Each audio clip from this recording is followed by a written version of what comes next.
ஓம். திருச்சிற்றம்பலம். தினம் ஒரு மந்திரம். திருமூலர் திருமந்திரம். மூன்றாம் தந்திரம். வீராகமம்.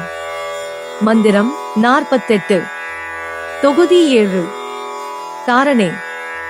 மனதை பரம்பொருள் மீது ஒருமுகப்படுத்தும் யோக பயிற்சி. பாடல் 570.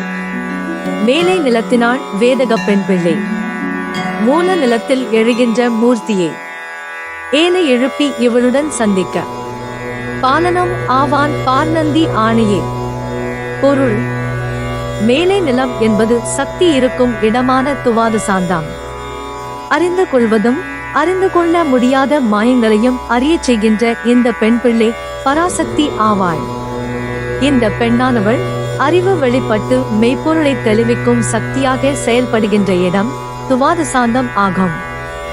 மூல நிலம் என்பது சிவத்தின் ஆதார நிலையான மூலாதார சக்கரம். அந்த மூலாதார சக்கரத்திலிருந்து எழும் மூர்த்திதான் சிவம்.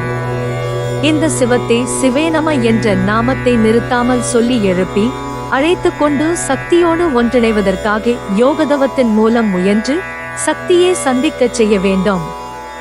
இந்த சந்திப்பின் விளைவாக ஏற்படும் நன்மை எதுவென்றால் முதுமையானவரும் குமரனாவார் என்பது உலகெங்கும் நிறைந்த நந்தி தேவரின் ஆணை.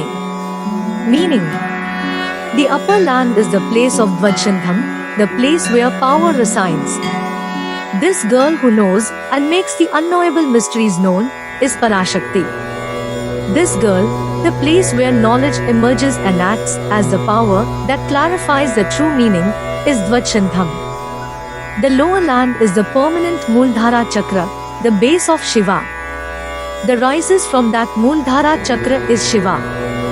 One should try to raise this Shiva by constantly chanting the name Shivanama and unite with the Shakti through yoga devotion and make Shakti meet.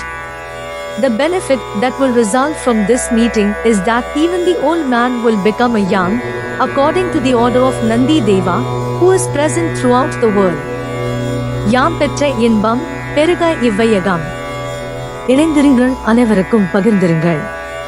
Presented by Subha Srinivasan. Tamil இலக்கிய பாசறை, கோயம்புத்தூர். நன்றி, வணக்கம்.